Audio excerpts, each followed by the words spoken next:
And a good day to you. It is Take Two with Jerry and Debbie. I'm Jerry Usher along with Debbie Georgiani. And just in case you hadn't found out yet, from your local Catholic radio station, it's Pledge Drive season.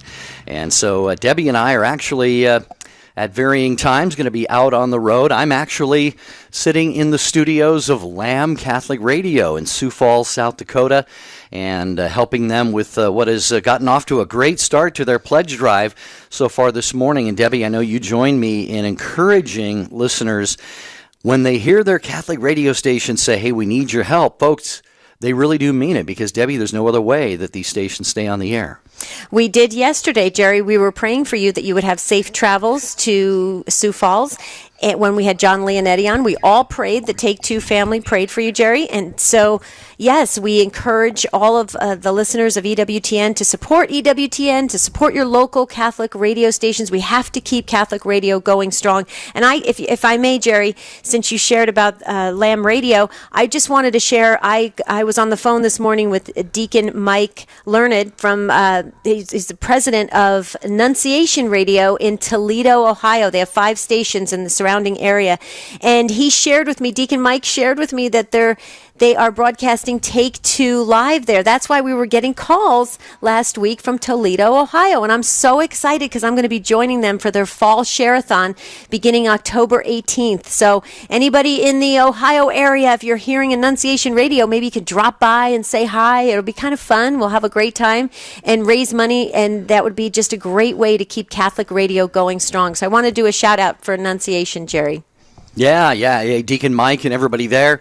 Thank you for airing Take Two with Jerry and Debbie. Thank you for your trust in us. We've been hosting their pledge drives. Third Millennium Media has for a number of years. And I just want to give an invitation to any of our affiliates. If you're looking to take your pledge drives to the next level, Debbie and I and Sherry Brownrigg helps us, Tom Price, John Leonetti, Joe Worthing, Wendy Templeton. We have got a great team of pledge drive hosts assembled, and we have helped to raise, conservatively speaking, well in excess of $100 million to help keep EWTN affiliates on the air. So, folks, if you are looking to kind of bump up your pledge drive and really make it successful, give us a call. Get a hold of us at thirdmillenniummedia.com. Debbie and I or one of our other team members would love to come out and help you out. It's a wonderful, exciting time to do it together as a group effort. So, yes, we love it. Jerry, I have a problem. I just have to share it. You ready? Yes. Okay. This brief hour that we have with our Take Two family, could we please cross the 10,000 likes of EWTN Catholic Radio Facebook page? Please. I'm begging at this point. I'm pleading. We're only about 20 likes away, Jerry. Wouldn't it be great? Oh, come on, you guys. Wouldn't it be great at the end of the show to say, yes, we hit 10,000 likes? In fact, you know what, Jerry? I'm going to boycott. I'm not getting off the air until we get those 10,000. Tell that to Dr. Ray. No. Oh, yeah. No. I don't want to go up against Dr. Ray. He's too cool. Okay. But, no, seriously. 20 people, though. 20 You're people. saying we need 20 likes to get to 10,000. That's it, Jerry. That's it. See how I can feel it. I mean, we really must have this happen before the end of the show. We want to celebrate with you. We don't want to wait till tomorrow. It'll be just another day that we have to wait to celebrate. So please go and like EWTN Catholic Radio Facebook page. Also, too, today we have a great topic planned for you, but I want to give you a great way to weigh in because so many of you said that you can't wait on the phone or call in because you're at work and you don't want to take that time away to do that. We understand that. I mean, we don't want you to get terminated or anything because you're listening to Take Two. That's the last thing we want to happen. But if you want to text in, so many of you are sharing your comments and questions, you can text the letters EWTN to 55000. You wait for a response, then you text your first name and your question or your comment. Now, data rates may apply depending on what kind of plan you have with your carrier, but that's a great way for you to weigh in on the the conversation. I had to share that, Jerry, because yesterday when we had John Leonetti on, we had a lot of text messages. A lot of people were interested in the Saints. And by the way, we need to have him back on because we had feedback yesterday of people saying he didn't even cover all the special gifts that the Saints had, like bilocation, and which I'm praying for, Jerry. I'm praying for the gift of bilocation, but the stigmata and all the great gifts that the Saints had. So we're going to have John Leonetti back on because he did such a great job. Okay. Very good. Yeah, great to have. Oh, John, I think I mentioned John as one of our Pledge Drive hosts as well from Iowa Catholic Radio. Okay, dear listeners, here is our topic today. Are our young people, are our teens better off than they were a generation or two ago? And Debbie, I think about, and for those of you listening, give this some thought and call in. I remember when I was growing up, I'm 55 years old, and we didn't have the gadgets, and I had to collect copper tubing and all this kind of stuff just to buy my first bicycle and my first car, and I had my first job when I was 12. We had to work hard.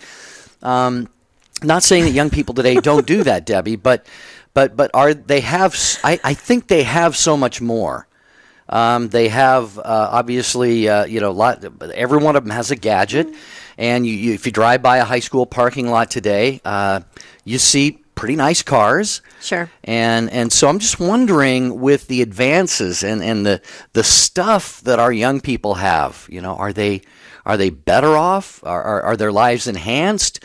You and I, Debbie, probably used to go out and spend our time after school, our hours after school, romping in the yard and building tree houses and forts and running around with our friends. So this is the question we want our listeners to ask today. Right, Answer Jerry. today. Yeah, Jerry. When you were walking down memory lane, I was chuckling. If you could hear me, and I apologize. I wasn't laughing at you. I was laughing with you, but I was just cracking up because I thought you were going to say yes. And I walked to school uphill both ways in the snow. In the snow, barefoot. Yeah, right. But it's true though. We had such a great time. I did anyway when I was a child. I really did. My best friend who lived 3 houses up from me, Kristen, we used to have the greatest sense of creativity, and our imaginations would just have fun, and we would do the things that you're saying, Jerry. We would go outside and play in nature, of all things. I mean, how wonderful is that? We would build houses out of pillows and tablecloths under our dining room table and down in our basement, and we would just tents. Yeah. We would have so much fun. It would the imagination would just be free, and we were just children. We were having a blast. And now, having raised kids, I had 2 boys with technology. There was always video games and all those kinds of things all around. There was a part of me that felt sad because they weren't spending that much time outside. Although I did force them to get bikes and to go out there and ride bikes. And so that was always a good thing. But I'm wondering, are we better off now, or was it better back then? And that's what we really want to hear from you, dear listeners. And especially, I want to hear from Annunciation Radio listeners. Come on, call in. Make your station proud at 1-800-585-9396. Are we better now, or were we better then? What do you think? You used, I think, a key word, Debbie. You said imagination. You and your friends used your imaginations, and of course, we all did. I remember, I didn't do this so much, but I have 3 brothers, and a lot of them would play with the little toy soldiers and stuff, and you'd hear off to the side of the room or outside in the yard, I'm going to get you, and I'm moving them around. So I want to ask those of you who are listening right now, maybe make a comparison between, if you're kind of around our age or a little bit older, a comparison or a distinction between how you, I guess, spent your time, occupied yourself maybe a generation or 2 ago versus how young people do that today. We're not bringing this up to be critical or say it's just gone downhill or anything. We just want to know, what your take is on this, because obviously things have changed tremendously. And I wonder, with that whole issue, Debbie, of imagination, do our young people actually engage their imaginations today when they're basically just sort of bombarded with stimuli all the time? Mm-hmm. I don't know that leaves a lot of room for utilization of imagination. Well, and I think you caught very well what I was saying. Our imaginations were free. We were free to visualize and to envision different things. Whereas our children nowadays, they are fed the visual images, and then their creativity relies on that. So I personally don't think there's freedom in that. I really don't. I think they're being told how to explore their creativity through technology. So it's the way you look at it, I think. Would I ever trade growing up the way I did? Absolutely not. I loved it. In fact, when I think about it, I have such great memories.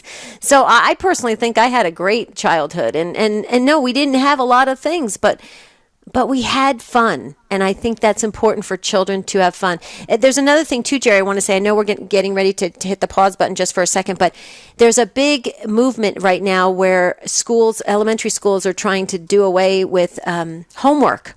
In fact, that would be a very good topic for us to explore, homework for kids, so that kids could have more time outdoors and to do things with their families. What a novel idea. Wow.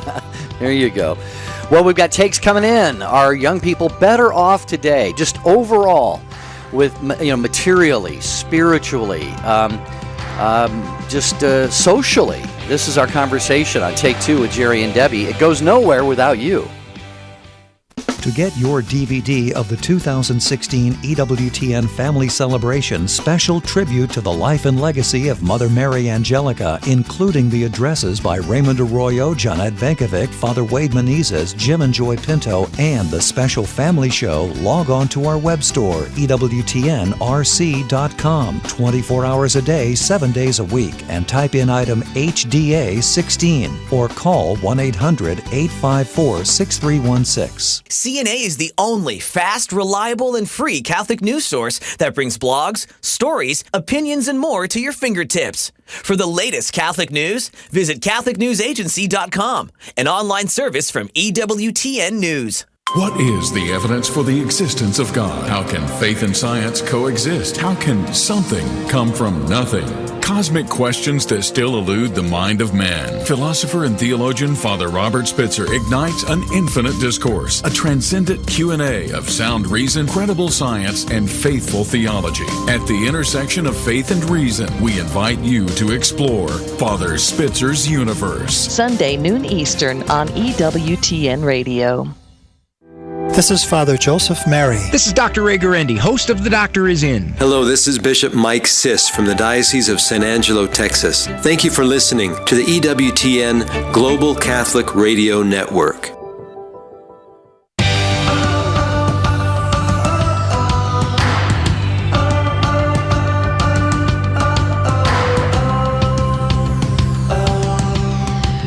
Take Two with Jerry and Debbie. This is EWTN Radio. Talking today, are young people better off than we were, I guess, a generation or two ago?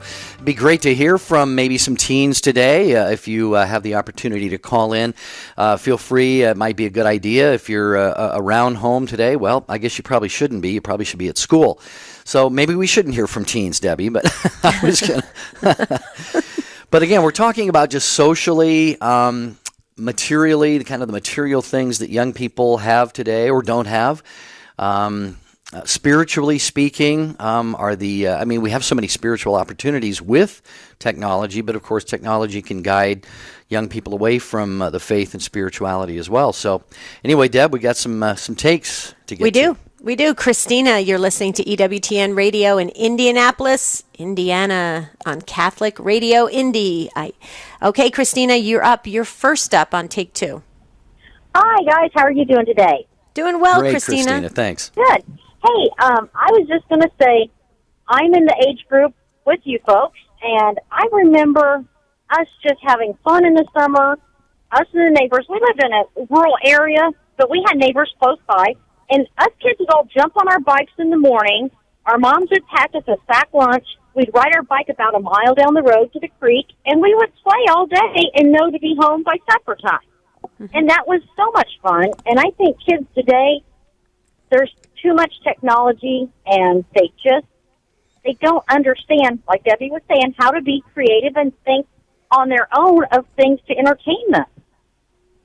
Right, right. I'm right with you. I when you were talking about packing the lunch and going on the bikes, I could relate completely. And it was such a great feeling. Do you remember just pulling out of the driveway with your bike and you would just be like, okay, I've got 5 or 6 hours and I'm just going to have fun. And it was just, the best word I could say, it was just freeing. It was just a great way to explore just being in the neighborhood. And I agree with you. Yeah. Well, let me ask you this, Christina. What can we do? Because everything cycles. You know, I remember when bell-bottom pants were out and then they came back in Ouch. Yeah. Right. You know what I'm saying? Everything cycles. Right. Okay. How can we cycle this back in to our youth and our children? Maybe we should do it in the RE classes in youth ministry. Maybe retreat should focus around nature activities or something. I don't know. I'm throwing that out to you. What do you think? Can we bring this back in? I think a lot of it has to do with the core family to begin with a mom and a dad and strong family values. I think that's a big part of it. I was fortunate that my mother was home during the day with us when we grew up. Now, I was a divorcee when my son was 6, so I was kind of a single mom raising my son, but my parents were always in the picture with my son and helping him to grow up kind of in that rural setting, too. I mean, he's by no means perfect, but, you know, I think a lot of it's the technology, too. I think we let them have technology way too soon, especially the portable technology. Like everyone has a cell phone when they're in 2nd and 3rd grade now, and I think that's kind of crazy. Yeah, Christina, I share your thoughts on this too, and I agree. If I can put it this way, my mother would kick us out of the house too, quote unquote. I'm using that kind of in a half, tongue-in-cheek kind of way. The only difference is we had to make our own sack lunch, but but I tell you, one of the things I did after school, just about every day, I would just grab my rod and reel. We had a river that ran through town, and I would spend 2 or 3 hours fishing there. I would catch dinner, actually. I would take home the perch and the flounder out of the river. I never ate it, though. It was really strange. I never ate what I caught, but the rest of the family did. But, yeah, it's just this show is just bringing back so many great memories, of just being kind of footloose and fancy-free and not being tethered to some of these things. And this show isn't just about the technology, but I think it's a big part of it. Christina, anything else? I think that's about all. I was just going to say I'm praying for you guys and for the fundraising for EWTN and Catholic Radio.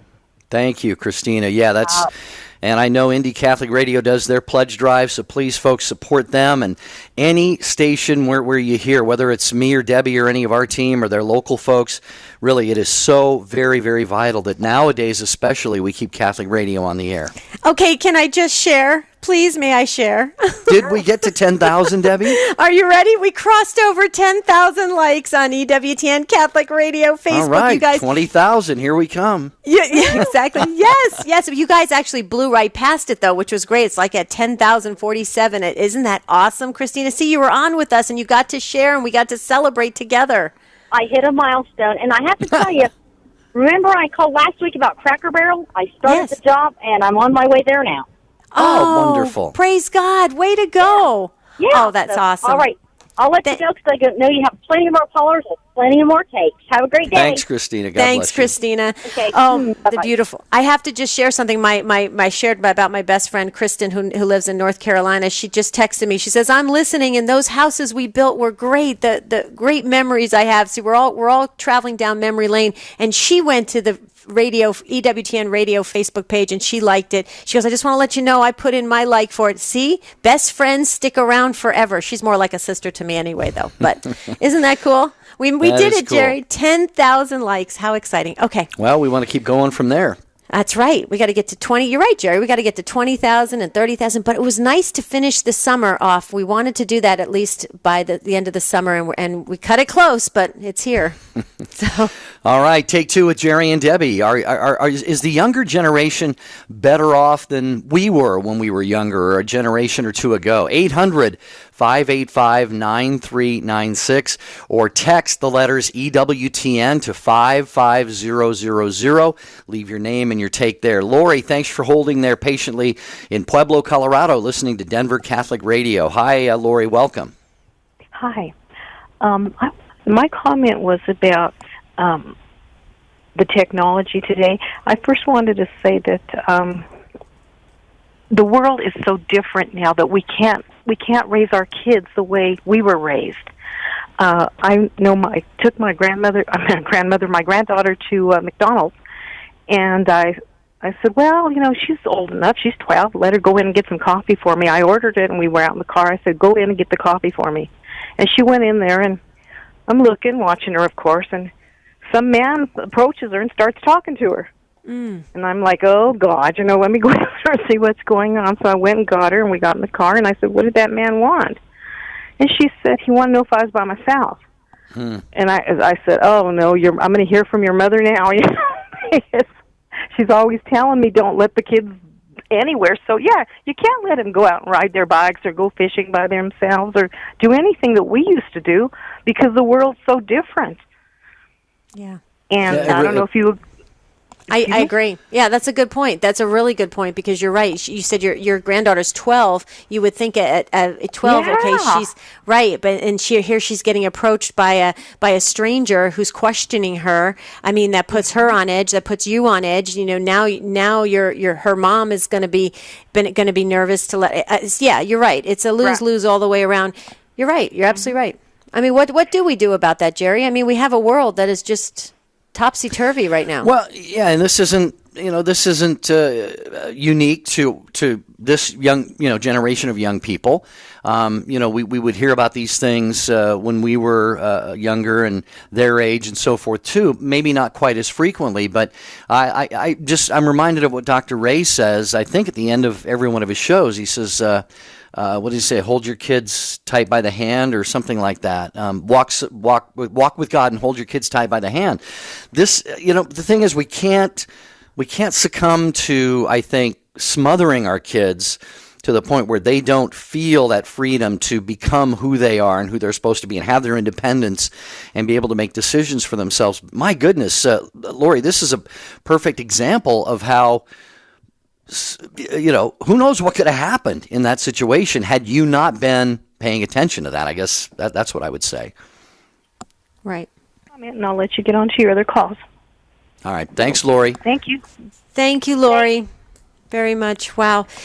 We have great takes on the show. It keeps us really learning and growing. Okay, we are moving along. I believe it's Del Marie in Plainfield, Indiana, listening on Sirius XM 130. Did I get that name right? Is that Marie? Del Marie? Yes. I'm sorry. I cut out there for just a moment. Yes. Thank you for taking my call. Thank you. I just have a quick comment. It just seems like when we were growing up, I'm 53, and when we were growing up, we would never tell our parents that we were bored. If we did that, then they would definitely give us something to do. And it just seems like, the kids today, it seems like if they don't have their tablet or their iPhone, and if they're not watching SpongeBob 24/7, they're bored. And I think that they've lost their imagination. I don't, because they don't use it, I think they lose it. And that was just my comment. What do you think, Jer? Yeah, no, I think that you're really making you're right on the point here. I chuckled when you said you don't dare tell your parents you're bored, because I remember the same thing, and it wasn't that often that we were bored, if I recall right. And I just, again, it gets back to, we didn't have so much of what young people have today, and yet there was almost zero boredom. And sometimes I will look at young people today who have the gadgets and, thousands of friends on Facebook and Twitter, and constantly with their thumbs just in communication with somebody, but they look bored. I don't know if, and I would love to. This conversation's basically going in one direction so far, Debbie, but I would really welcome different perspectives, because I want our listeners to know we didn't approach the show with an agenda, but I think what we're hearing from callers is a very consistent message right now. Del Marie, hang on. We want to continue with you, and then Lisa, and A.B. and Sue. And how about some guys? Hey, gentlemen, give us a call with your take on this. Are young people better off today than we were a generation or two ago? 800-585-9396. Share your take. Hello, I'm Doug Keck, and welcome to an EWTN Bookmark Brief. I just finished interviewing Father Brian Kolodechuk about the book A Call to Mercy on Mother Teresa, Hearts to Love, Hands to Serve. Thank you, Father, for joining us here on location in Toronto. Tell us what this book is about. Okay, since it's the Jubilee of Mercy, we wanted to present Mother Teresa as an example, a model, an icon, we might say, of God's tender and merciful love. You can find here the 7 corporal works of mercy, the 7 spiritual works of mercy, what Mother said about them, and then from the witnesses, the ones who directly knew Mother, so their testimony, their witnesses, what they themselves lived of seeing Mother in action. Well, thank you so much, Father Brian, for stopping by here on this bookmark brief. The book is A Call to Mercy, Hearts to Love, Hands to Serve, Mother Teresa, available through the EWTN Religious Catalog. Thanks for joining us.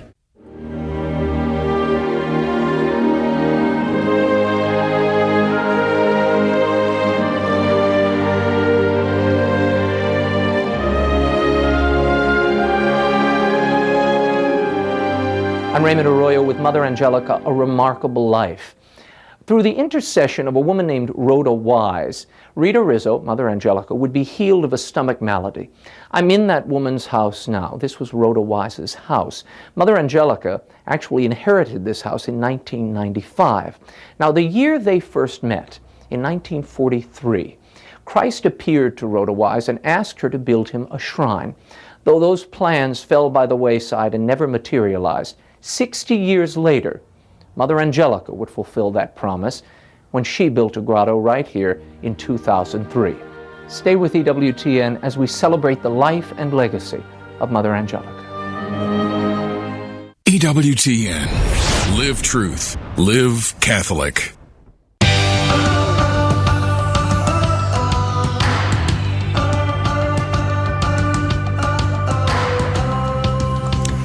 Welcome to Take Two. If you just joined us, we're on the EWTN Global Catholic Radio Network. I'm Debbie Georgiani along with Jerry Usher, and we're talking about our youth. Did we have it better growing up in our day, back in the 60s, 70s, 80s, or now with technology just rampant everywhere? Everywhere you go, there's something, some gadget, some video screen, something that is stimulating our senses. Unbelievable. Okay, we've got a lot of great takes on it. So far, the vote is in that it was better when we were growing up, Jerry. So let's see if we can get maybe a 21 or 22-year-old who's lived through that generation to call in. And okay, Jerry, are you up? Can you hear me? I am here. Yeah, Del Marie, should still be with us. Oh, Del Marie, are you still with us, I hope? Yes, I'm here. Oh, good. I'm so sorry. I had a little bit of a glitch there. So let me just go back real quickly. When you said we never got bored, I would agree with you 100%. The reason why I never got bored is because you're right. My parents would always put us to work raking leaves or cutting the grass or doing something. And so God forbid we had to do that. Right. It was much better to find something on your own than to have your parents tell you what you're going to do.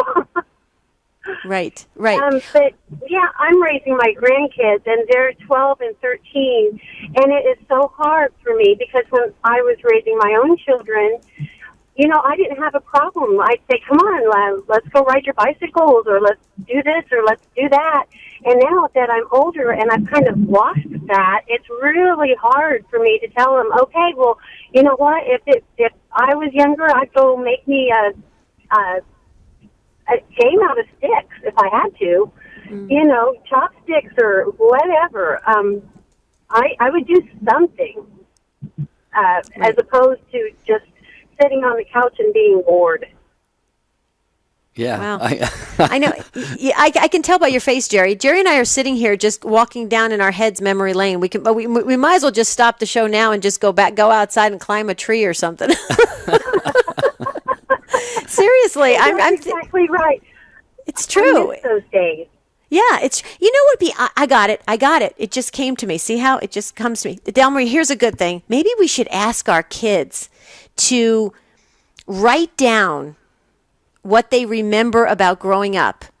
We should ask them to write it down on a piece of paper, write like the top 10 things they did when they can remember when they were a kid. Because my kids are in their 20s. So that would be interesting to see what they write. I bet you it would be video games, and video games. You know, that is an awesome idea. And when they get off school today, I'm going to have them do that. That sounds incredible. Yeah, would you? I like that idea. And let us know. Would you let us know? I'm really curious. Email us at take2the2show.com. Let us know what the kids say. Give us their ages and then what they say. I would be really curious. That might really help us shape a show for the future if you'll do that. Sure. That sounds exciting. I will definitely let you know. Thanks, Delmarie. Appreciate the call. 1-800-585-9396. Are young people better off today than they were before? Not so well off? Are things about the same? We're going to find out what Lisa has to say in Owensboro, Kentucky, next on EWTN Radio. Hi, Lisa. Welcome to Take Two with Jerry and Debbie. Hello. Hi, Lisa. Thank you so much for taking my call. Sure. I have a comment about your topic for today. I'm a mother of 5, and I'm completely guilty of gadgets on my children, mainly because I don't want to upset the apple cart. And but there's not a night that I don't go to bed feeling like, gosh, I wish I could have asked them to turn that off a little bit. But I think the biggest problem is not really so much the video games, and I really try to keep track of what my kids are viewing and doing on their gadgets. But it's almost not just the gadgetry, but the media on television. And I feel like they just lose their innocence, and they're not even allowed to be kids these days. They just lose their innocence so quickly, even by just what they see, even if it's just a split second on a commercial on television. And thank you, and I'll be quiet now. Well, no, you've said some beautiful things there, Lisa, and I, having been in media myself for 36 years, I can definitely relate to what you're saying. Unfortunately, nowadays, if a family wants to watch a college football game or something, they take a break in the action, and then these commercials come on and pretty much have to cover your kids' eyes sometimes. I'm thinking, my goodness, this is pornography that and they use it to, where I live, there's a billboard for a concrete driveway paving company, and they've got, I won't describe the woman they have on this billboard, and I think, what does that have to do with paving my driveway? Well, we know what it has to do with paving a driveway. It's, it's guys who are going to pave driveways, and it's, that's going to get guys' attention. And so, there are just so many subtle and really actually nowadays not even so subtle things in the media. Debbie, I know you see this too, that, that's just, that's a battlefield that we've got to really, really guard our kids on, especially, it's always been that way, but I think it's more than ever. We do. We have to stand vigilant and really watch what's going on around our kids. But one thing I want to go back to what Lisa said, Jerry.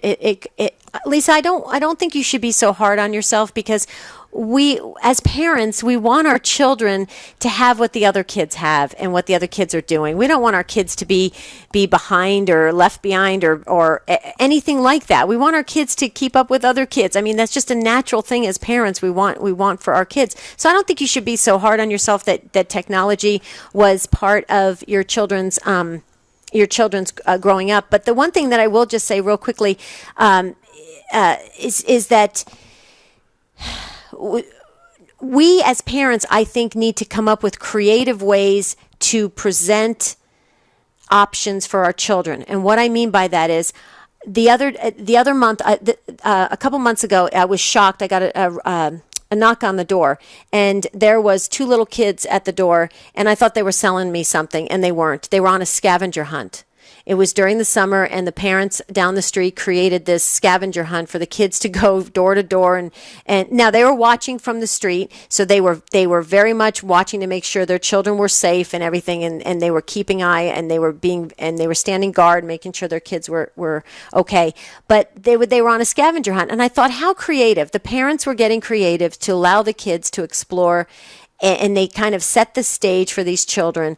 And of course, I lapped it up. I loved it because these kids you could see they had the big eyes and they were all excited and they couldn't believe that I was going to help them out. And of course, I grabbed everything in the pantry I could possibly grab and shoved it in their bags. And it was a blast. And then I watched them go down the street. But what I mean by that is I think we have to kind of outsmart technology, if you will, and create circumstances for our children to be kids again.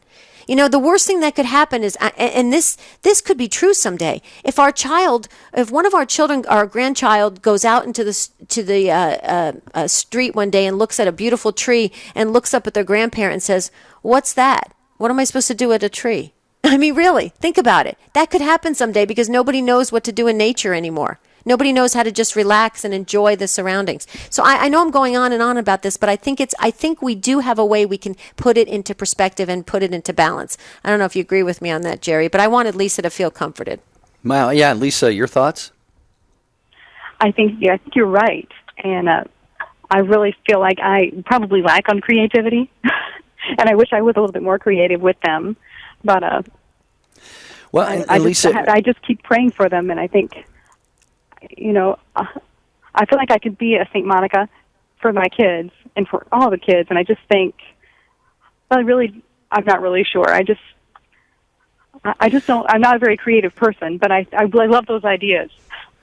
Yeah. And what I would add to what Debbie said, as a parent, and this probably speaks to a lot of parents who might be wishing they could call in right now, a lot of times giving phones and things to your kids is so that you can keep in touch with them and make sure that they're safe. And so there are a lot of good reasons for that. So I think you can take heart in knowing that you're doing that and keeping, of course, sort of reaching out and touching your kids when they're not around, just because the world is a dangerous place, today, maybe now more than ever. But I think you're right, too, that maybe at night it's time to, I don't know, I don't have kids, but gather up the cell phones and say, kids, you can have them again in the morning when you leave. Yeah, read a book. Yeah. True. But here's the thing. The other thing, too, is there's so many things online you can look up to get those creative ideas. I'm sure other parents are doing it as well because it's hard. You have to use all your resources, maybe even team up with some other parents. But Lisa, you sound like a great mom. You're an awesome mom. And thanks for calling in and sharing with us. It helps us to really expand the conversation so we can learn and grow. So thank you, Lisa. 5 children. Wow. I only had 2 and I thought that was hard. I can't imagine having 5. But that sounds like a cool household. All right, we're going to go to Milton, Florida, listening to EWTN Radio on Ave Maria Radio. Is it Abby? Is that how you say your name, Abby? It's actually BB. BB. Oh, okay. BB. Sorry, Okay. we got a misspelling here. My mistake, BB. I apologize for that. That's fine, no problem. Thanks for Go right taking ahead. my. Absolutely.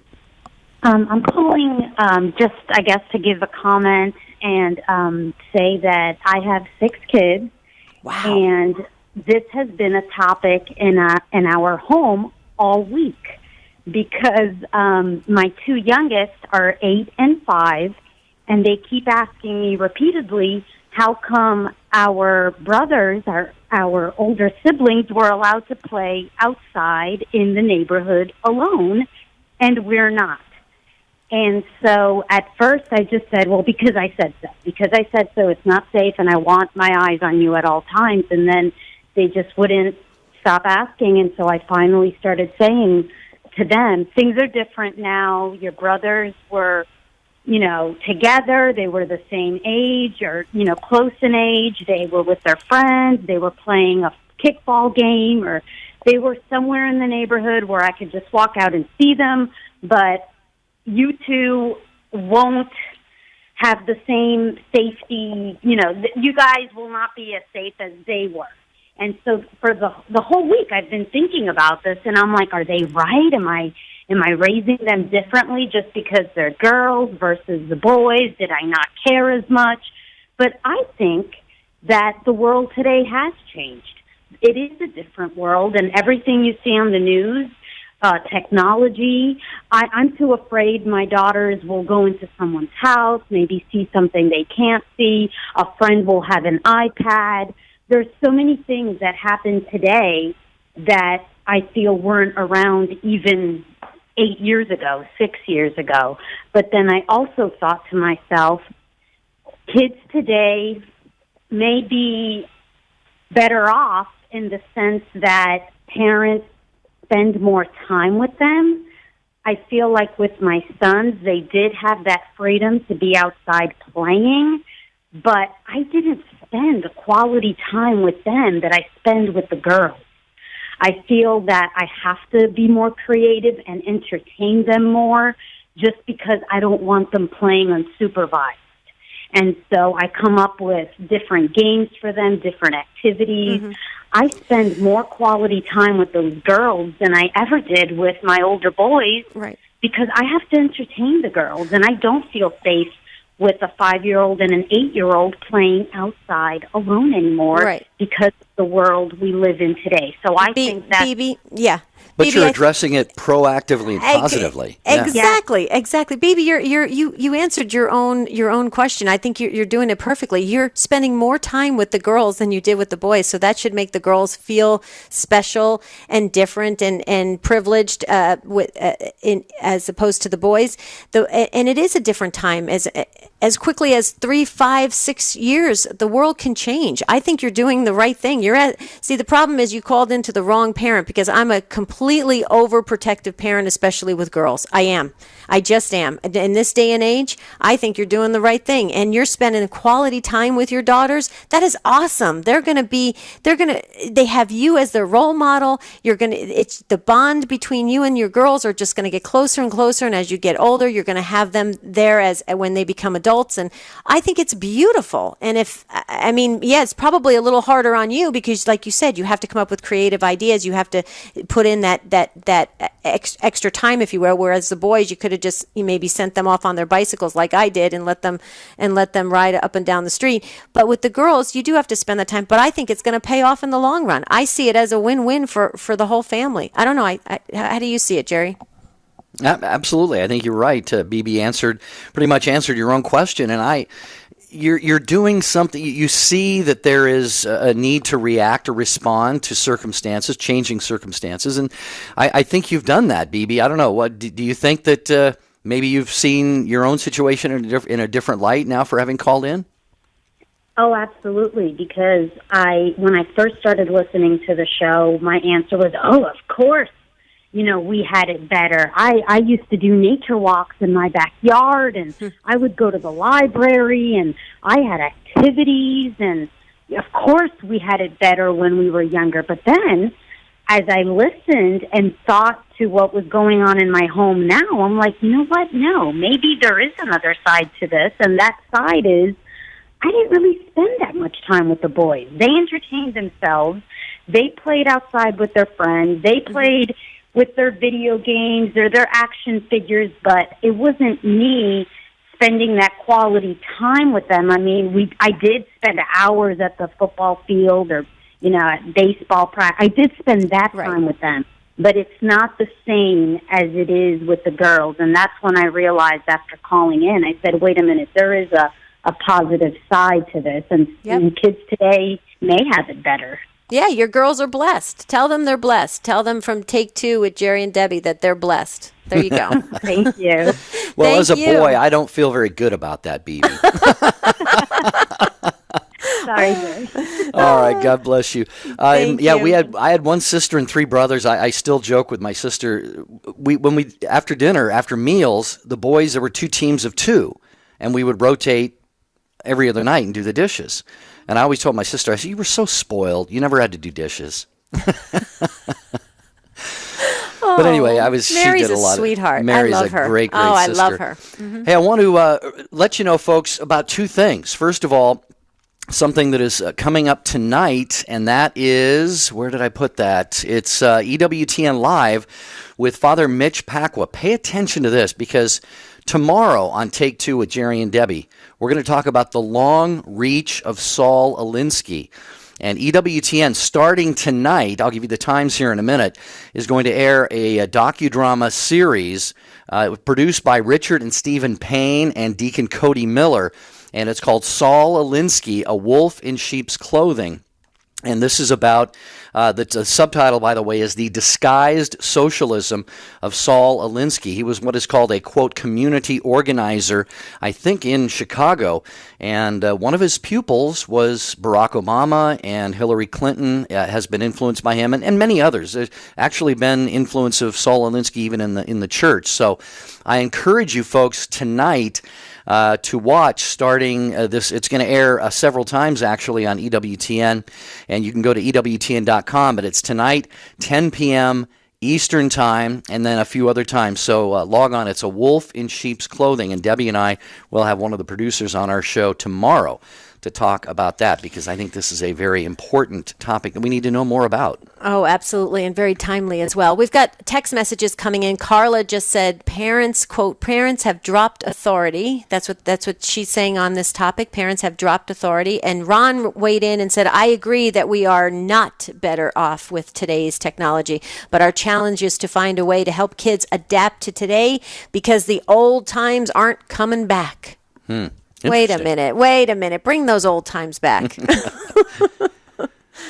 Wow. All okay. right. So who's up next? Let's Well, see. we're going to hear from a man's perspective next. Craig is in Colorado Springs. I mentioned earlier that a caller was on Denver Catholic Radio. Actually, it's Catholic Radio Network that I think runs Denver Catholic Radio. But Craig is in Colorado Springs listening to EWTN Radio. Hi, Craig. What's your thought on this?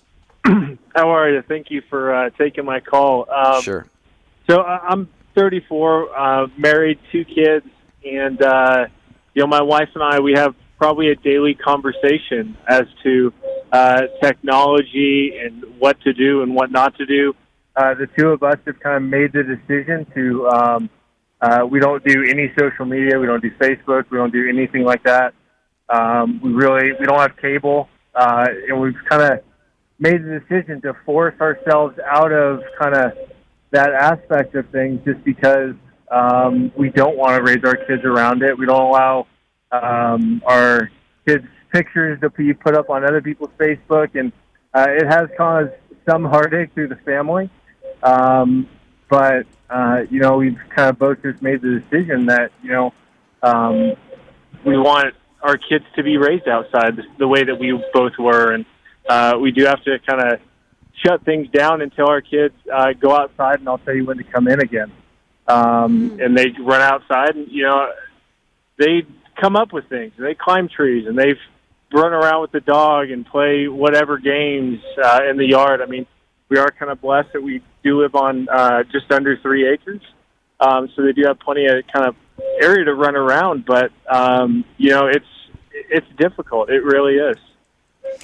A couple questions, Craig. Do you? How old are the children? How old are the children? How many? So I have 2 kids, 5 and then 2, and we're really kind of coming to the age with our 5-year-old where his friends have the iPads and the phones, and that he's around them a lot, and it is kind of difficult.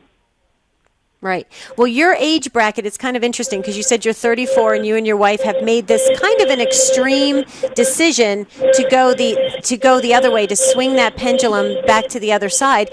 And I think that's interesting because, Craig, when you were growing up, you were it was just starting to peak where there was technology and video games, and they were starting to get more highly advanced and stuff like that. And so it's interesting how you and your wife chose this other route, which I find fascinating. But I will tell you, you're not alone. There's a lot of couples in your age bracket that are doing the exact same thing. It's kind of this is what I went back to when I said everything kind of cycles, the pendulum swings back and forth, because people are trying to get it back to those wholesome days, like you talked about when you send your kids outside, and you're fortunate enough to have a backyard where your children can play with the dog, climb trees. I mean, I remember the old days. You know how many hours we could spend with a frisbee? Do they even make frisbees anymore?